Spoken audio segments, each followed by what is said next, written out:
नमस्कार दोस्तों, मेरा नाम है अतुल श्रीवास्तव और स्वागत है आपका नेक्सस जीएस में।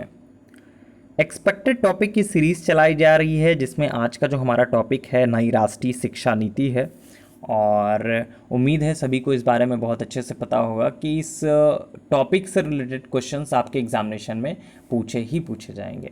तो इस वीडियो में मैं आपको हर एक चीज़ के बारे में बताऊंगा। इस टॉपिक से क्या क्या क्वेश्चन प्रीलिम्स में पूछे जा सकते हैं, क्या मेंस में पूछे जा सकते हैं, क्या इंटरव्यू में पूछे जा सकते हैं, क्योंकि सेक्शन सभी का अलग है। क्वेश्चन पूछने का जो ढंग है वो प्रीलिम्स का अलग होता है, मेंस का अलग है और इंटरव्यू का अलग होता है। तो किस तरह से पूछे जाएंगे, इन सब चीज़ों के बारे में हम लोग इस वीडियो में डिस्कस करेंगे। देखिए, केंद्रीय कैबिनेट ने नई राष्ट्रीय शिक्षा नीति को मंजूरी दी है और इसके साथ ही मानव संसाधन विकास मंत्रालय का नाम बदल दिया गया है। इसको कर दिया गया है शिक्षा मंत्रालय। पहला क्वेश्चन प्रीलिम्स में पूछा जा सकता है कि हाल ही में मानव संसाधन विकास मंत्रालय का नाम बदलकर क्या कर दिया गया, तो शिक्षा मंत्रालय कर दिया गया है। तो शुरुआत में इस मंत्रालय का नाम शिक्षा मंत्रालय ही था, लेकिन 1985 में इसे बदलकर मानव संसाधन मंत्रालय नाम दिया गया। तो नई शिक्षा नीति के मसौदे में इसे फिर से शिक्षा मंत्रालय नाम देने का सुझाव दिया गया। केंद्रीय मंत्री हैं प्रकाश जावड़ेकर साहब और रमेश पोखरियाल निशंक। इन्होंने घोषणा करते हुए कहा कि सभी शिक्षण जो संस्थान है, उच्च शिक्षा संस्थान है, उनके लिए एक नियामक संस्था होगी। साथ ही एमफिल को हटा दिया जाएगा। ठीक है। तो केंद्रीय जो मानव संसाधन विकास मंत्री हैं इस टाइम पे रमेश पोखरियाल साहब हैं।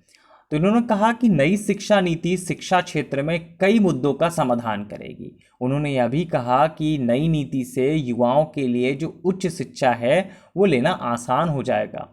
तो राष्ट्रीय शिक्षा नीति को 1986 में अपनाया गया और अंतिम बार इसे 1992 में संशोधित किया गया।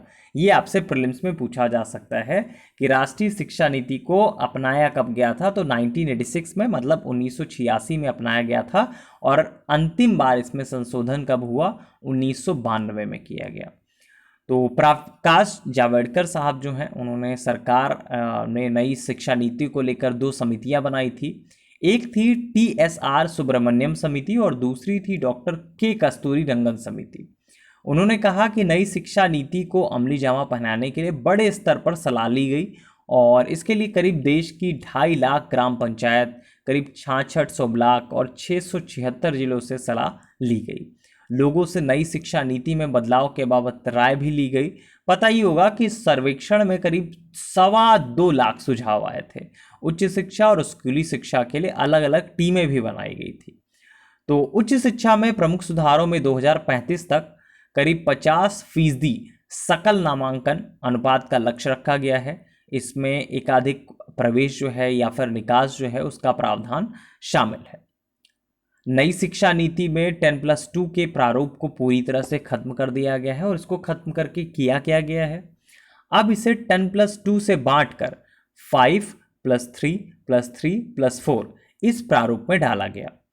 तो अब स्कूल के पहले 5 में प्री प्राइमरी स्कूल के 3 साल और कक्षा 1 और कक्षा 2 सहित फाउंडेशन स्टेज शामिल होंगे।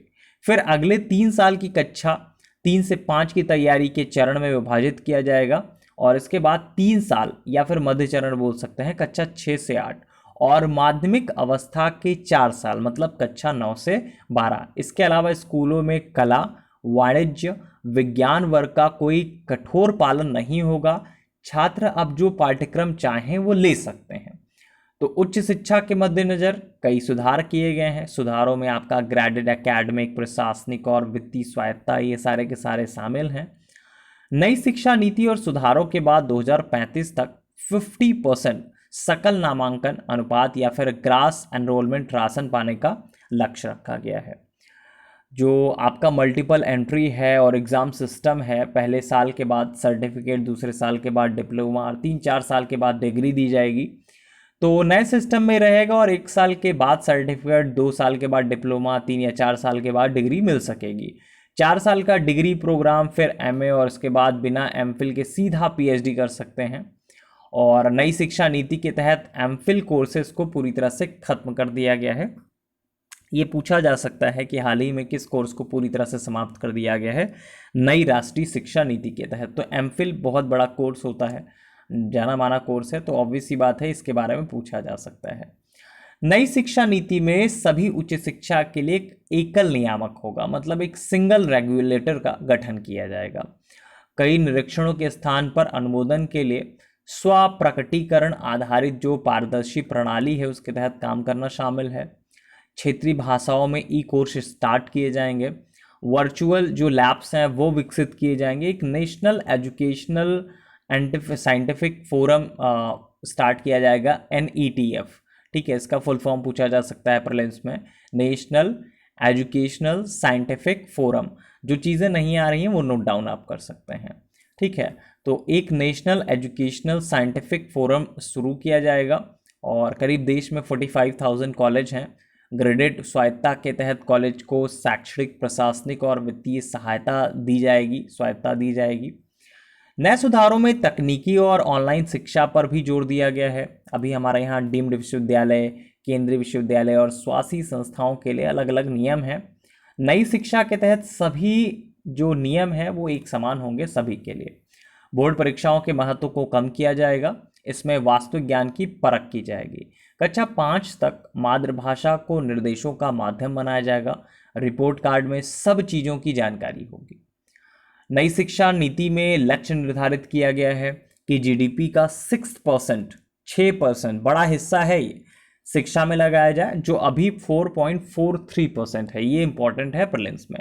नई शिक्षा नीति के तहत GDP का कितना परसेंट शिक्षा में लगाया जाएगा और वर्तमान में कितना है, तो 6% लगाने की बात कही गई है, वर्तमान में 4.43% है।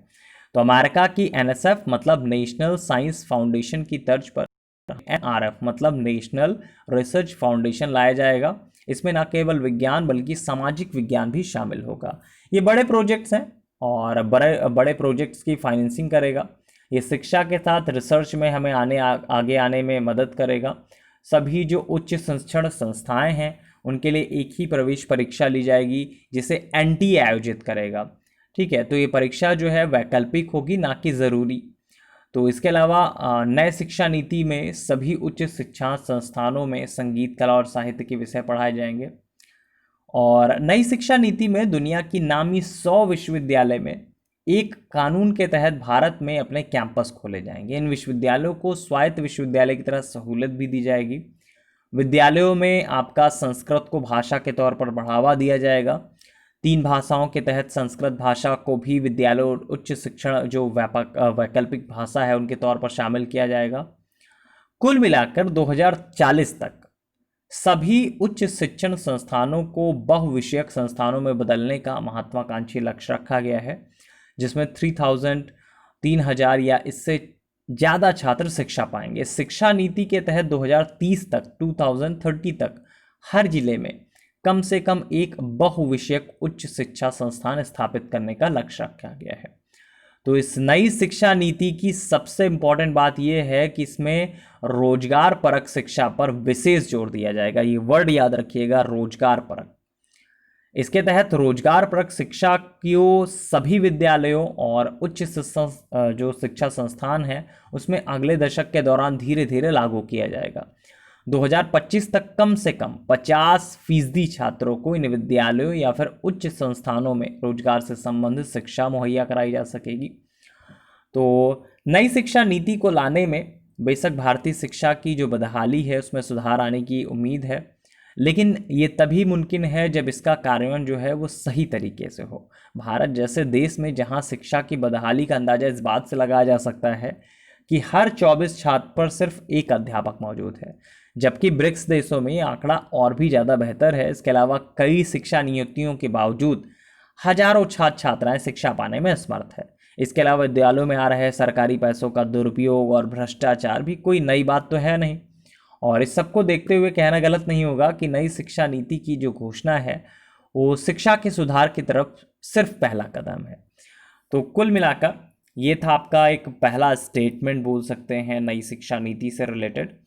इसका अगला भी पार्ट मैं बनाऊंगा जल्दी से जल्दी, जिससे कि आपको क्या क्या और चीज़ें जो हैं वो पूछी जा सकती हैं, क्योंकि आज के जो टॉपिक हैं उसमें तो हम लोगों ने मैक्सिमम कवर किया है कि मेंस के चीज़ें कवर हो जाएं। प्रीलिम्स में जो जो पूछा जा सकता है मैंने डायरेक्टली आपको बता दिया कि प्रीलिम्स में इस तरह से चीज़ें पूछी जा सकती हैं। पता होना चाहिए कि हमें क्या क्या पूछा जा सकता है एक टॉपिक से। चलिए, नेक्सस जीएस के अगर टेलीग्राम चैनल को आपने ज्वाइन नहीं किया है तो टेलीग्राम चैनल को ज्वाइन कर लीजिए। गूगल पे आपको लिंक मिल जाएगा, नेक्सस जीएस के फेसबुक चैनल पर लिंक मिल जाएगा। सब्सक्राइब कर सकते हैं हमारा यूट्यूब चैनल, तो नेक्सस जीएस के यूट्यूब चैनल को सब्सक्राइब कर सकते हैं, हमारे टेलीग्राम चैनल को ज्वाइन कर सकते हैं, फेसबुक को भी ज्वाइन कर सकते हैं, वहाँ पे पेज को फॉलो किया जा सकता है। डेली आपका वीडियोस बनाई जाती हैं और कुछ ना कुछ चीज़ें अपलोड की जाती हैं जो एग्जामिनेशन ओरिएंटेड होती हैं। चलिए, फिलहाल के इतना ही। Thank you so much.